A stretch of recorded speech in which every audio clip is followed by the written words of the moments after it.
नमस्कार, सभी का स्वागत है प्रवचन डिजिटल पर। अभी हम लोग लाइव हैं और जो बेरोजगार संघ के अध्यक्ष हैं बॉबी परमार जी, वो भी हमारे साथ लाइव जुड़े हुए हैं। और लाइव का एक फ़ायदा होता है कि हम लोग आपके कमेंट भी हम ले सकते हैं। तो बॉबी परमार जी हमारे साथ जुड़े हुए हैं क्योंकि कल ये यूके पीसीएस में वहाँ पर गए थे और आजकल यूके ट्रिपल एससी छोड़ के यूके पीसीएस के पीछे आप पड़ गए। क्या कुछ रहा, कल आप गए थे वहाँ पर, क्या कुछ मामला रहा, किस सिलसिले में आप मुलाकात करने गए थे वहाँ पर? देखिए विजय भाई, पहले तो आपका धन्यवाद। और देखिए, पीछे पड़ने का मकसद हमारा ऐसा नहीं है। हम भी चाहते हैं कि प्रदेश में पारदर्शिता आए। प्रदेश के नौजवान जो सरकारी नौकरियों की तैयारी कर रहे हैं, प्रदेश के विभागों में जो हमारे अधिकारी कर्मचारी जाए हैं, वो केवल और केवल पारदर्शी परीक्षा पास करके सिस्टम का हिस्सा बने। इसलिए हमारा ये प्रयास निरंतर जारी है कि जिस प्रकार से उत्तराखंड में कई ऐसे गिरोह थे जिन्होंने उत्तराखंड की आप रीढ़ कह सकते हैं उसे तोड़ने का काम किया है, युवाओं के सपने चकनाचूर करने का काम किया है, उन लोगों को सबक सिखाने के लिए या उन लोगों ने जो रणनीतियां बनाई है, उन लोगों ने जो कुछ ऐसी रणनीतियां रची है जिससे कि प्रदेश के युवाओं का हक मारा जा रहा है। तो उस सिलसिले में जैसे यूकेएसएससी में हम लंबे समय से 5-6 सालों से लगे हुए थे कि कुछ भ्रष्टाचार होता है, कुछ गड़बड़ियां होती है, और वो चीज़ें आज सामने भी है। आपने देखा होगा कब से चल रही थी। तो यूकेपीएससी में भी कुछ हमें चीज़ें मिली है। अच्छा, हमें यूकेपीएससी में भी कुछ चीज़ें मिली है जहाँ पर गड़बड़ियाँ हुई है। और हम ऐसे हवाई में बात कभी नहीं करते और ना हम करते हैं। हम जब तक चीज़ों को वेरीफाई नहीं कर लेते हैं, सबसे बड़ी बात है हमारी जो उत्तराखंड बेरोजगार संघ की टीम है, वो उसमें अलग अलग टीमें बंटी हुई है, कोई आरटीआई सेल है, कोई और चीज़ें हैं। तो वो जो टीम है वो जब पूरी तरह से मामला संज्ञान में आ जाता है तो उन चीज़ों को जब वेरीफाई कर लेते हैं, उसके बाद ही हम चीज़ों को पब्लिक डोमेन में लाते हैं। तो ये सबसे बड़ी अच्छी बात है हमारे उत्तराखंड बेरोजगार संघ की पूरी टीम की कि वो बड़े लगन और मेहनत के साथ लगे हुए हैं कि इस उत्तराखंड में पारदर्शी सिस्टम कैसे स्थापित किया जाए। तो मैं कहना चाहूँगा कि कुछ चीज़ें हमारे पास यूकेपीएससी की आई थी, और इसी दौरान जब प्रदेश में माहौल इतना ख़राब है और प्रदेश में माहौल इतना गड़बड़ा सा गया है, तो मैं ही पकड़ लेता हूँ। प्रदेश में इतना माहौल गड़बड़ाया हुआ है और लोग या अभ्यर्थी, युवा या यहाँ के अभिभावक जो आयोगों पर विश्वास करने से अब इतरा रहे हैं। विश्वास कैसे करें, क्योंकि इतनी बड़ी घटनाएं हुई है, इतनी चीज़ें सामने आई है। तो इसी संबंध में सबसे पहले जो मुद्दा था उसमें जो जेईई का रिजल्ट निकला है, उसमें भी हमारे सुनने में आया था कि बहुत बड़ी गड़बड़ियाँ हुई है, जैसे बीडीओ बीपीडीओ अन्य परीक्षाओं में हुई है। तो हमने आयोग के समक्ष कुछ बातें रखी जिसमें हमने कहा कि देखिए, आप जेईई का जो रिजल्ट है आपने रोल नंबर के हिसाब से जारी किया हुआ है और उसमें पता नहीं लग पा रहा कि किसके कितने नंबर है, क्या है और कौन कौन सिलेक्ट है। अब हमने कहा आप नंबर भी नहीं अगर बता रहे हो तो कम से कम अभ्यर्थी का नाम, उसके फादर का नेम, कैटेगरी और एक कटअप जारी कर देनी चाहिए। क्योंकि हमने बातें रखी है कि जब आपकी नियमावली ये कहती है कि आप 3 गुना लेंगे इंटरव्यू के लिए, तो आपने 5 गुना कैसे ले लिए? सबसे बड़ी खामी तो यहीं पर पकड़ी जा रही है। हमने ये बातें आयोग के सचिव के सामने रखी। पहले उन्होंने नकारा इस चीज़ों को कि यहाँ पर ऐसी गड़बड़ियाँ नहीं होती है। अच्छा। पर हम जो साथ ले गए थे चीज़ें, उनमें तो साफ दर्शा रहा था, वो साफ दिख रहा था कि क्या चीज़ें हैं। वो जब हमने रखी तो कहीं ना कहीं आयोग के सचिव ने उस चीज़ को एक्सेप्ट किया है कि हाँ ये चीज़ें हैं और इसकी विवेचना होगी। हमने भी माहौल ख़राब ना हो या इस तरीके की कोई अव्यवस्था ना फैले जिस प्रकार की अभी फैली थी यूकेएसएससी में। कई लोग अव्यवस्थित हो गए थे, अभ्यर्थी हो, सिस्टम हो। तो हमने सबसे पहले हम चाहते तो सस्ती लोकप्रियता के लिए प्रेस क्लब से प्रेस कॉन्फ्रेंस कर देते और बोलते ये है, बेरोजगार संघ ने ये है। तो वो चीज़ें नहीं, हमने पहले आयोग के संज्ञान में डालना उचित उस चीज़ को समझा, तो हम आयोग के संज्ञान में ही उस चीज़ को डाला है। हमने उन्होंने इस बात को स्वीकारा भी है कि जो आपने उनको कुछ पॉइंट रखे जो आपने कनिष्ठ सहायक का भी बताया है उसमें कि रोल नंबर वाइज जारी नहीं, जो कनिष्ठ अभियंता का है उसके लिए तो हमने ये बोला कि आप जारी करिए। अच्छा। और उसके उपरांत हमने जो चीज़ें दिखाई है वो आप ये देख सकते हैं जो चीज़ें हमने रखी है। उसके तुरंत आयोग के सचिव ने 2-3 सेट बनाए, एक उन्होंने हमारे सामने अध्यक्ष को भेजा और एक अन्य विभाग जो उनके सेक्शन 2-3 चीज़ें क्या हैं जो रखी है? देखिए, उसमें कुछ चीज़ें हैं जिसमें गड़बड़ियाँ हुई है। अच्छा। और गड़बड़ियाँ हुई है तो वो पूरे साक्ष्य हैं, वो ऐसा नहीं। और हमारे पास जो चीज़ें वो वेरीफाई है, वो कुछ आरटीआई से जुड़ी हुई चीज़ें हैं, कुछ अंदर से निकाली गई चीज़ें हैं, तो वो सारी चीज़ें हैं। इसलिए हमने उचित समझा कि आयोग के उस पर रखा जाए और आयोग उस पर संज्ञान लेकर उस पर कार्रवाई करे। और हमने ये भी साथ साथ दिशा निर्देश दिए हैं, या हमने ये भी चेतावनी दी है, हमने जो ज्ञापन सौंपा उसमें हमने ये लिखा है कि पूर्व में आयोग की पूर्व की जो परीक्षाएं उसमें गड़बड़ियां हुई है, और यदि आयोग इस पर सुधार नहीं करता, इस पर एक्शन नहीं लेता है, इस पर कार्रवाई नहीं करता है, तो हम जल्द ही 10-12 दिन 15 दिन में हमें मजबूरन प्रेस कॉन्फ्रेंस के माध्यम से उत्तराखंड की आम जनता के सामने वो चीज़ें रखनी पड़ेगी कि आप लोक सेवा आयोग में जो एक संवैधानिक बॉडी है और उसमें भी इतने बड़े मात्रा में भ्रष्टाचार हो रहा है, वो हमें आम जनता के सामने रखनी पड़ेगी। हमने माहौल ख़राब ना हो इसलिए हमने आयोग को चीज़ें दी है। अब आयोग समझे, उस चीज़ को समझे, उस पर कार्रवाई करे, उस पर एक्शन ले। तो आपको नहीं लगा कि ये पब्लिक डोमेन में पहले रख देनी चाहिए थी चीज़ें, ताकि एक पार्शलिटी, एक ट्रांसपेरेंसी पूरा उसमें आ जाए कि क्या क्या वो चीज़ें? ट्रांसपेरेंसी हमारे हाथ में है पूरी। अगर आयोग कहीं पे भी कुछ गलती करता है, हमें तो पता है कि चीज़ें क्या है। अगर आयोग उस दिशा से भटक कर दूसरी और इस मामलों को या दबाना चाहेगा, या तो हमारे पास सारी चीज़ें हैं, हम रखेंगे पब्लिक डोमेन में, उस चीज़ को रखेंगे। परंतु हम एक बार आयोग को मौका दे रहे हैं, आप इस पर कार्रवाई करें और कार्रवाई करें। और अगर आज पूरे प्रदेश के युवाओं को शंका है कि गड़बड़ी हुई है, तो आप जेई के रिजल्ट में नाम, फादर नेम, कैटेगरी और कट ऑफ उसकी जारी करें। ये पहला मुद्दा था। उसके बाद यूकेएसएससी ने यूकेपीएससी को तमाम भर्तियां दी है। उन भर्तियों में समस्या क्या हो रही है कि एक दिन से कई लोग बाहर हो रहे हैं। अब 1 जुलाई जो इनका जो आयु सीमा लेने का जो एक क्राइटेरिया बना हुआ है, उस कारण अब यूकेएसएससी का अलग सॉफ्टवेयर था, इनका अलग है, वो एक्सेप्ट नहीं कर पा रहा है। और समस्या इसलिए कि ये पटवारी में नहीं हो रहा है, लेखपाल में नहीं हो रहा है, ये फॉरेस्ट गार्ड में भी हो रहा है, पुलिस भर्ती में भी हो रहा है। तमाम जितने भी फॉर्म यूकेपीएससी अभी भरवा रहा है और यूकेएसएससी के फॉर्म थे, उसमें सब में हो रहा है। अब जिसने उस समय 300 रुपये फीस कटवाई थी, जो 1 साल 1.5 साल से मेहनत कर रहा था, आज उसके सपनों पर पानी फिर गया है। ये बात हमने रखी कि आप शासन को लिखिए, पर इस मामले में आयोग का रवैया हमें थोड़ा ठीक नहीं लगा। आयोग कह रहा है कि हम नहीं लिखेंगे। भाई तुम क्यों नहीं लिखोगे? सिस्टम का हिस्सा है, सॉरी, आप लिखो।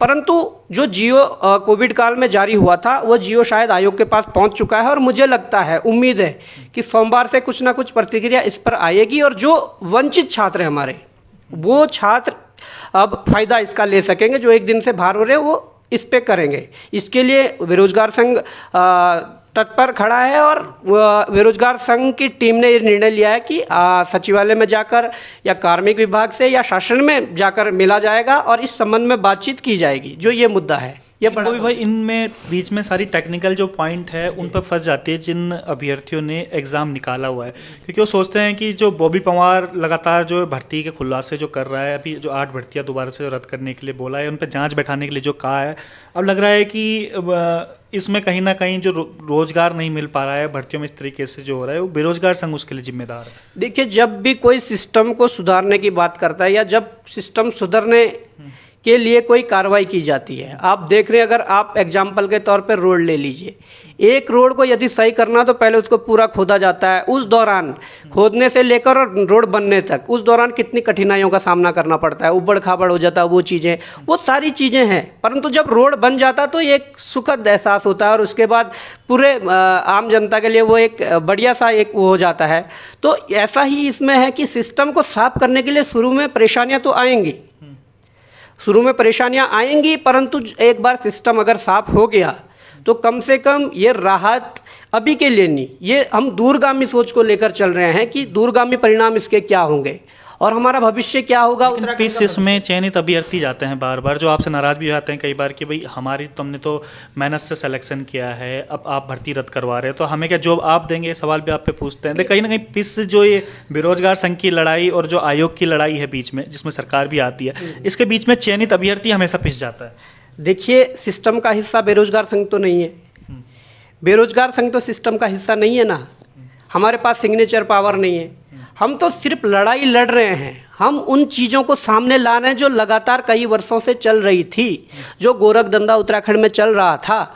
अब आप ये मानिए, अगर हम भी नहीं लाते तो कब तक चलता, और क्या हमारे बच्चों का भविष्य होता, क्या हमारे साथियों का भविष्य होता, ये भी आप अंदाज़ा नहीं लगा सकते हो।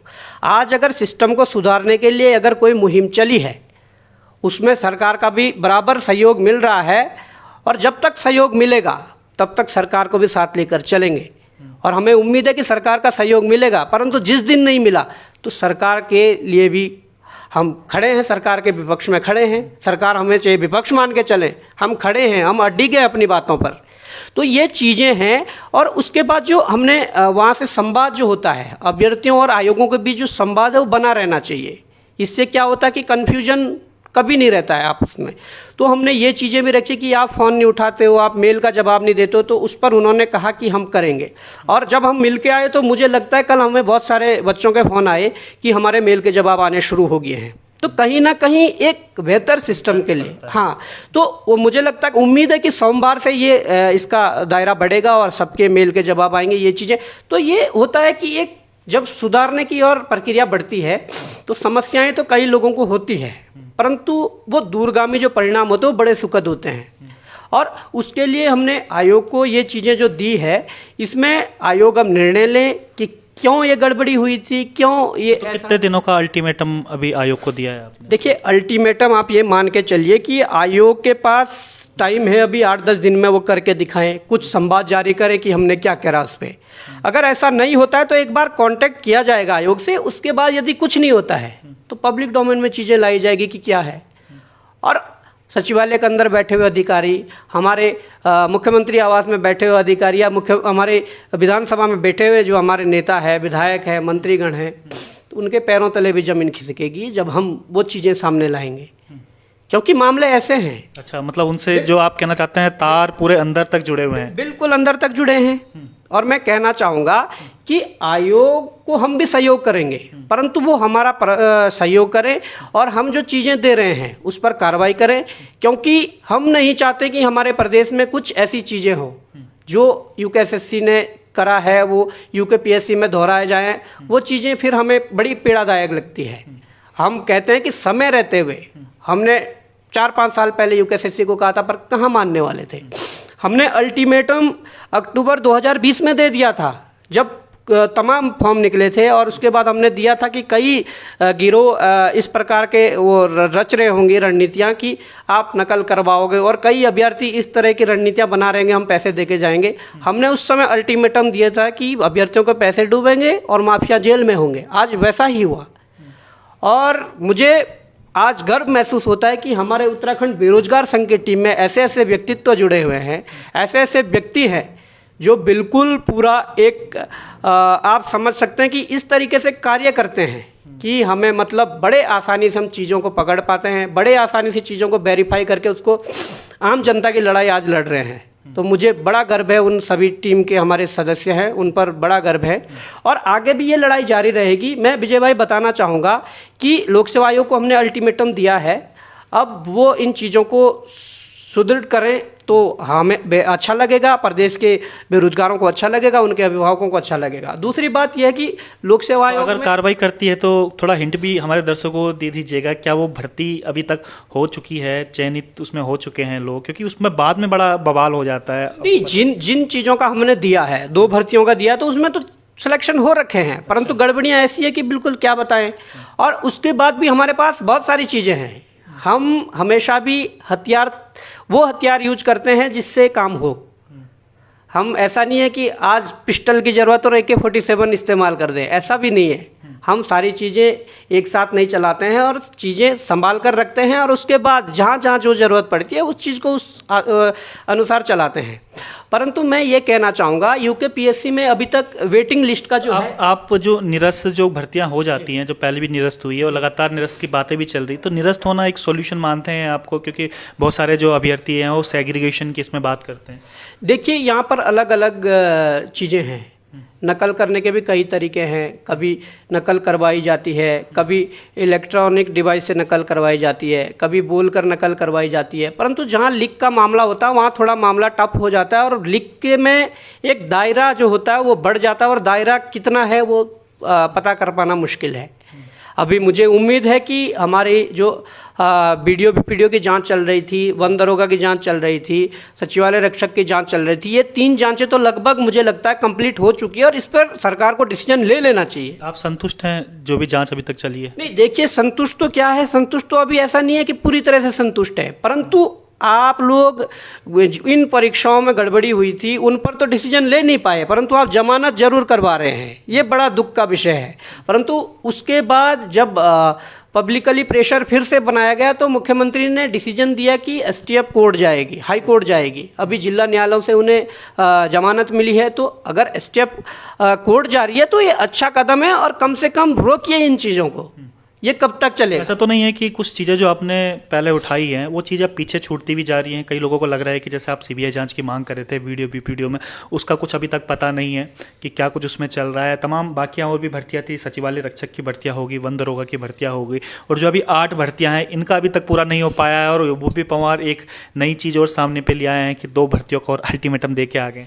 नहीं, देखिए, होता क्या है कि जो ये चीज़ें हैं ये तो चलती रहेंगी। बाकी हमारे साथ इतनी मजबूत टीम खड़ी है, हमारे जो साथ के लोग जो बेरोजगार संघ की टीम में हैं वो इतने मजबूती से काम कर रहे हैं, इतना अच्छा काम कर रहे हैं कि मुझे उम्मीद है कि हम न्याय दिलाने के जिस उस पे चले हैं वो हम कर पाएंगे। क्योंकि हमारे पास सिग्नेचर पावर तो नहीं है, हमारे हाथ में होता हम तो तुरंत डिसीजन ले लेते, परंतु हम डिसीजन मेकर नहीं हैं। हम सरकार पर दबाव बना सकते हैं, हम सरकार से गुहार लगा सकते हैं, हम सरकार से मांग कर सकते हैं कि ऐसा करो, चीज़ें हम लाएंगे कि ये हुआ है, पर उस पर डिसीजन लेना सरकार का काम है। चीज़ें ऐसी आगे बढ़ेंगी और हमें उम्मीद है कि अगर न्याय शासन यहाँ उत्तराखंड सरकार से नहीं मिलता है तो हमारे पास और भी ऑप्शन है। मैं कमेंट पढ़ रहा हूँ, काफ़ी लोगों के कमेंट भी आ रहे हैं क्योंकि हम लोग लाइव जुड़े हैं। कई लोग ये कह रहे हैं कि बॉबी पवार लगातार राजनीति कर रहा है, केवल जो भर्ती कैंसिल करवाने के पीछे पड़ा है। अगर ऐसा ही रहा तो रोजगार कैसे मिल पाएगा? कि हर भर्ती जब आप कैंसिल करते रहेंगे तो रोजगार कैसे मिल पाएगा? ये तो इन लोगों की मानसिकता भी बन गई है, कई लोगों की कैंसिल है। आप ये नहीं देख रहे हैं कि सिस्टम में कितना बड़ा सुधार होने वाला है। और कैंसिल हम हवा में नहीं कह देते कि कैंसिल है। जिस भर्ती में बड़ी गड़बड़ी हुई है उसमें कैंसिल होने में क्या दिक्कत थी? हमने तो पीडीओ में भी तब तक नहीं कहा जब तक लीक की पुष्टि नहीं हुई है, उसके बाद हमने जरूर कहा हाँ निरस्त होकर दोबारा हो। और अगर उस समय डिसीजन ले लेते तो आज तक दोबारा परीक्षा होकर आज कितनी प्रक्रिया क्या कुछ है उसमें अपडेट? अभी निरस्त करेंगे कि दोबारा से उन अभ्यर्थियों को चयन करवाएंगे? क्या कुछ है उसमें अपडेट? देखिए, अपडेट ये है कि उसमें मुझे उम्मीद है कि सरकार जल्दी डिसीजन लेगी, आयोग जल्दी डिसीजन लेगा और हफ्ते भर में उसका डिसीजन आ जाना है। और होना क्या है वो सबको पता है। वो सरकार ने अपने विधिक सलाहकार है उनसे भी विचार विमर्श किया है। एसटीएफ ने भी जो चीज़ें दी है उस पर भी पूरा निर्णय उस पर ही होगा। बाकी हमें उम्मीद है कि ये अड़ंगा आगे ना बने, ये जल्दी 6-7 दिन में इस पर डिसीजन आ जाए। और लेकिन पूरे मामले को अगर हम देखें तो सफ़ेद पोस्ट की बात की जा रही थी, कौन है वो सफ़ेद पोस्ट, लेकिन अभी तक कोई इतना बड़ा नाम सामने पे नहीं आ रहा है कि जिसे हम लोग सफ़ेद पोस्ट, तो हम ये मान के चलें कि जो अभी तक एसटीएफ नाम दे चुकी है वही सबसे बड़े सरगना है? नहीं, ऐसा नहीं है। सफ़ेद पोस्ट जो थे आज हम अपने उस पर आज भी हम उस बिंदु पर कायम है, उस मुद्दे पर कायम है जो एस राजू जी कह गए थे इस्तीफा देते हुए कि मेरे ऊपर माफियाओं और सफ़ेद पोस्टों का दबाव है। अभी सरकार चाहिए चुनाव के दौरान इन चीज़ों को दबा रही हो, परंतु हम दबने नहीं देंगे। हमारे पास ऑप्शन है, कोर्ट का भी ऑप्शन है। और उसके बाद देखिए, सरकारें आते रहती है और जाते रहती हैं, सरकारें बनेंगी बदलेंगी, ये चीज़ें हैं। क्योंकि ये कहा गया है कि कम से कम 90% जो वो है जांच पूरी हो चुकी है। अभी कुछ दिन पहले बयान आया। मैं ये कह दूं कि 2016 के जो दोषी है अगर वो आज अंदर जा सकते हैं 2022 में, तो भविष्य में आप देख लेना सरकारें आते जाती रहती है। मैं ये अल्टीमेटम उन अधिकारियों को भी देना चाहता हूँ जो जांच समिति के मेंबर है। मैं अल्टीमेटम उन नेताओं को भी देना चाहता हूँ जो इस जांच का हिस्सा है या जो जांच को प्रभावित करने में लगे हुए हैं। ये अल्टीमेटम मैं देता हूँ। ये इतिहास गवाह है कि हमारे देश में बड़े बड़े राज्यों में भी मुख्यमंत्री भी जेल गए हैं, विधायक भी जेल गए हैं, मंत्री भी जेल गए हैं, बड़े से बड़ा अधिकारी भी जेल गए हैं। और ये अल्टीमेटम उन सबके लिए है जो ऐसे लोगों का बचाव करेंगे। उनके लिए अल्टीमेटम है कि सरकारें आएंगी। चलिए, आप उनके लिए तो लड़ रहे हैं जो जिस भर्ती में घपले घोटाले हुए हैं जिसमें आपको आशंका है, लेकिन कई भर्तियां ऐसी हैं जैसे मैं अभी देख पा रहा हूँ जो इरिगेशन की जो पोस्ट हैं 228 पोस्ट, उसमें तो कोई घपला घोटाला नहीं हुआ, लेकिन अभी भी वो कितने दिन हो गए बैठे हुए हैं 228 पोस्ट। देखिए, ये मुद्दा इतना बड़ा है ही नहीं जितना सरकार के द्वारा बनाया जा रहा है। इरिगेशन के लिए लोग हमारे जो अभ्यर्थी हैं वो संघर्षरत है, वो भूख हड़ताल करी है, उन्होंने आंदोलन चल रहा है और अभी भी आंदोलन चल रहा है। अभी एकता बिहार में बैठे हुए हैं, हम वहाँ पर निरंतर बने हुए हैं, परंतु इतना बड़ा तो मुद्दा ही नहीं था। और सरकार यदि ये कहती है, जो उनके मैं स्टेटमेंट सुन रहा हूँ कि चुनाव के दौरान हमने भर्तियां निकाल दी, लिख भी रहे हैं कि आज 40वां दिन उनको हो। मैं वही कह रहा कि चुनाव के दौरान हमने दबाव में भर्तियां निकाल दी और अब हमारे पास पैसा नहीं है, तो ये नहीं चलेगा। अगर कोई हिमाचल से भी हमें सुन रहा हो या जहाँ जहाँ चुनाव होने वहाँ से भी हमें कोई सुन रहा हो, तो ये बात जरूर सुने कि हमारी उत्तराखंड सरकार जो अभी वर्तमान में वो ये कह रही है कि चुनाव के दौरान हम दबाव में काम करते हैं और उसके बाद चीज़ें जो वैकेंसी निकालते हैं और बाद में हम उसे ख़त्म कर देते हैं, तो ये वो बात भी सुन लें। तो बड़ा दुख होता है, पर मुझे उम्मीद है कि इस पर 228 पर जल्द डिसीजन आएगा और अगर ऐसा होता है तो मुख्यमंत्री जी या विभाग के मंत्री जो हैं उनका आभार प्रकट करेंगे। परंतु अगर ऐसा नहीं होता है तो मुझे लगता है कि एक बड़ी लड़ाई जिसके लिए रूपरेखा तैयार हो रही है वो लड़ी जाएगी और इसे अंजाम तक जरूर पहुंचाया जाएगा। कई लोग ये कमेंट भी कर रहे हैं जो 8 भर्तियों की जांच के लिए जो प्रक्रिया चल रही है उसमें भी थोड़ा बॉबी भाई जोर लगाइएगा ताकि ये भर्ती जल्दी से जल्दी हो पाए या फिर ये जांच जल्दी जल्दी निकट पाए, क्योंकि बच्चे बड़े परेशान इसमें हो रहे हैं जो अभ्यर्थी निकले हुए। परेशान होना लाजमी है और मैं विश्वास दिलाता हूँ उन अभ्यर्थियों को जो इन 8 भर्तियों से प्रभावित है। मैं उन अभ्यर्थियों को विश्वास दिलाता हूँ कि सोमवार या मंगलवार को आयोग से एक बार दोबारा मिला जाएगा यूकेएसएससी से और इन भर्तियों की जो समीक्षा हो रही है, इनकी जो जांच हो रही है उस संबंध में अपडेट ली जाएगी और उनको कहा जाएगा कि आप इस पर जल्दी ही मतलब इससे जांच पूरी करके आप डिसीजन दें कि है क्या है, गड़बड़ियां है। अभी तक कुछ अपडेट है इसका कि जांच कहां तक पहुंची है, किस तरीके से? जब हम लास्ट टाइम गए थे तो आप भी मेरे साथ थे, तो उस दौरान तो कोई ऐसा मामला नहीं था, बल्कि जब हम गए थे उस दिन शाम को ये मामला उठा था कि एक लेटर वायरल हुआ, वो चीज़ें। उसके बाद हम यूकेएसएससी जा नहीं पाए। अब हम ये विश्वास दिला सकते हैं हम अपने युवाओं को जो इन 8 भर्तियों से प्रभावित हुए हैं, आयोग जाकर इस पर वार्ता की जाएगा और उनको शीघ्र इस जांच को पूरा करने के लिए आयोग को कहा जाएगा और उस पर क्या चीज़ें निकली है उसका सार्वजनिक करने की बात कही जाएगी और उसके बाद उस पर डिसीजन लेने की बात की जाएगी। तो इसके लिए बेरोजगार संघ तत्पर है और लड़ेगा और भविष्य में भी लड़ेगा। आज मुझे खुशी होती है कि हमारे साथ प्रदेश भर के बहुत से अभिभावक जुड़ गए हैं और वो कह रहे हैं कि वास्तव में बेरोजगार संघ एक विपक्ष की भूमिका निभा रहा है और वास्तव में बेरोजगार संघ एक अच्छी लड़ाई लड़ रहा है, क्योंकि जो ये सिस्टम खराब हुआ था इसको सुधारने के लिए जब मुहिम चलेगी तो कई लोगों को देखिए समस्याओं का सामना भी करना पड़ेगा और कई अड़चनें भी आएंगी। ये स्वाभाविक सी बात है, कोई भी काम हो। जो अभी एसटीएफ ने जो जांच की है वीडियो वीपीडीओ भर्ती मामले की, उसके अभी तक पूरा खुल के सामने पे नहीं आया है कि कौन कौन अभ्यर्थी इसमें थे। आपने जैसा अभी बोला है कि जो 8 भर्तियां हैं आप दबाव बनाएंगे सरकार पे कि उस जांच रिपोर्ट में क्या कुछ आया है, लेकिन इसमें क्या दबाव बना रहे हैं अभी तक? क्योंकि अभी तक कुछ इस तरीके से देखने को नहीं मिल रहा है कि जो जांच रिपोर्ट में क्या कुछ आया है, कौन अभ्यर्थी थे, उनके नाम सार्वजनिक होंगे भी कि नहीं होंगे। देखिए, जांच रिपोर्ट की जहाँ तक बात है, मुझे उम्मीद है कि हफ्ते भर में ये चीज़ें सामने आ जाएंगी और जांच रिपोर्ट में उम्मीद है कि वो सब नाम होंगे जिनको चिन्हित किया गया है और चीज़ें भी होंगी। तो जांच रिपोर्ट में ये चीज़ें होनी चाहिए, इसीलिए जांच पूरी भी मानी जाएगी। आप कह रहे हो कि जांच पूरी है, इस तरीके की एक तरफ की जांच मानी जाएगी अगर पूरे नाम होते हैं। और उसके बाद और क्या क्या है उसमें, आरएमएस ने जितने पेपर करवाए वो चीज़ें जांच उसमें होनी चाहिए, रिपोर्ट में होनी चाहिए, बहुत सी चीज़ें हैं। तो मुझे लगता है कि जो ये डिमांड है एसटीएफ की रिपोर्ट आने के बाद, डिसीजन आने के बाद, इस पर हम भी मुखर होंगे और अगर ऐसा नहीं करा तो इसके लिए बेरोजगार संघ आवाज़ उठाएगा। मैनेजमेंट कर पा रहे हैं तमाम चीज़ों को? क्योंकि मैं देख रहा हूं कि लगातार भर्तियों का खुलासा आप कर रहे हैं। जैसा आपने बोला कि अभी वीडियो वीपीडीओ मामले से शुरुआत हुई थी, उसके बाद तमाम और भर्तियां भी आई जिसमें वन दरोगा से रिलेटेड, सचिवालय रक्षक से लेकर, उसके बाद 8 भर्तियों का और मामला आ गया।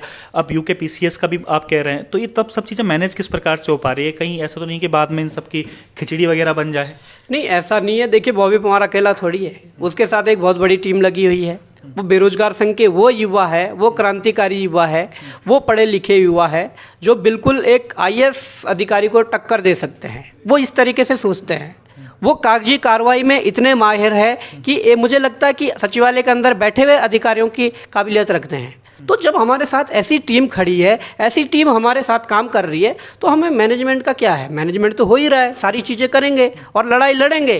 उनको क्यों नहीं समझा पा रहे हैं आप, जो इससे आहत होते हैं जब बात चलती है कि इस भर्ती की जांच होती है, जब उन्हें लगता है कि उन्होंने तो वो मेहनती भी हैं, उनका चयन भी हो गया है, उन्होंने किसी को कोई रिश्वत वगैरह भी नहीं दी है कि जैसे अब बीच में आई थी बात की 15-15 लाख लगे, उन लोगों को बात क्यों नहीं समझा पा रहे? उन्हें तो लगता है कि बॉबी पवार अब एक उनका दुश्मन है कि जो हर भर्ती रद्द करवाने के पीछे पड़ जाता है, तो उनको बात समझाने में कामयाब क्यों नहीं हो पा रहे? नहीं, देखिए, हमारी पूरी कोशिश है कि हम सबको समझा सकें। अब देखिए, सबको संतुष्ट कर पाना भी बड़ा मुश्किल है, और हम ये उम्मीद दिलाते हैं कि उनमें से कई अभ्यर्थी ऐसे हैं जिनको मेहनत से हुआ है और सब कुछ है, वो बराबर कांटेक्ट में है, वो कह रहे हैं कि जो भी डिसीजन होगा हम साथ हैं, क्योंकि उन्हें पता है कि धांधली किस स्तर की हुई है और चीज़ें क्या है। परंतु कुछ लोग होते हैं बिल्कुल ज़्यादा जो भावनात्मक रूप से जो मुखर हो जाते हैं, तो देखिए, उनका मुखर होना भी लाजमी है, परंतु उन लोगों को भी तब समझ आएगा, क्योंकि होता है ना कि पहले कोई चीज़ कोई बोलता है, कोई हमें डायरेक्शन देता है या कोई हमें सुझाव देता है, तो हमें शायद उस समय वो सुझाव बेकार लगे, परंतु भविष्य में जब हमारे साथ वो चीज़ें घटित होती है या हमारे अपनों के साथ चीज़ें घटित होती है, तो बड़ा याद आता है। तो यही प्रक्रिया अभी चल रही है। कई लोग अभी समझे नहीं है, परंतु हम उन्हें भी समझाने की पूरी कोशिश करेंगे। बेरोजगार संघ की टीम लगातार इस पर काम करेगी और उन्हें भी विश्वास में लेंगे, ऐसा नहीं है, क्योंकि ये सफाई अभियान एक भ्रष्टाचार के खिलाफ है, एक उस राज्य को उत्कृष्ट राज्य बनाने के लिए है जो राज्य 22 वर्षों में इन्होंने इस गंदगी में धकेल दिया था, जो गर्त में धकेल दिया था, उस राज्य को उस गर्त से बाहर निकालने की ये लड़ाई है। तो इसमें हम सबको विश्वास में लेंगे, ये हम उम्मीद दिलाते हैं। तो अब वो बच्चे भी डर गए होंगे कहीं ना कहीं, जिन्हें लग रहा था कि यूके पीसीएस में जो 2 भर्तियों का आपने जिक्र किया है, अभी कुछ दिनों बाद आप पब्लिक डोमेन में सब चीज़ें वो लेके आएंगे, तो क्या अब उन्हें डरने की ज़रूरत है? अब उन्हें लग रहा होगा कि कहीं उनकी भर्ती भी जांच उसमें ना आ जाए दोबारा से? नहीं, देखिए, जो बिल्कुल फेयर तरीके से हुआ है, जो मेहनत से हुआ है, उनको डरने की ज़रूरत भी नहीं है। पर जिन्होंने गलत किया है, जिन अभ्यर्थियों ने अनुचित साधनों का प्रयोग करके परीक्षा में पास हुए हैं, या जिन अधिकारियों ने आयोग में रहते हुए ये गड़बड़ियाँ की है या उन अभ्यर्थियों को फ़ायदा पहुंचाया है, डरने की ज़रूरत उन्हें है। बाकी जो फेयर है उन्हें डरने की ज़रूरत नहीं है, जो पाक साफ है उन्हें डरने की ज़रूरत नहीं है।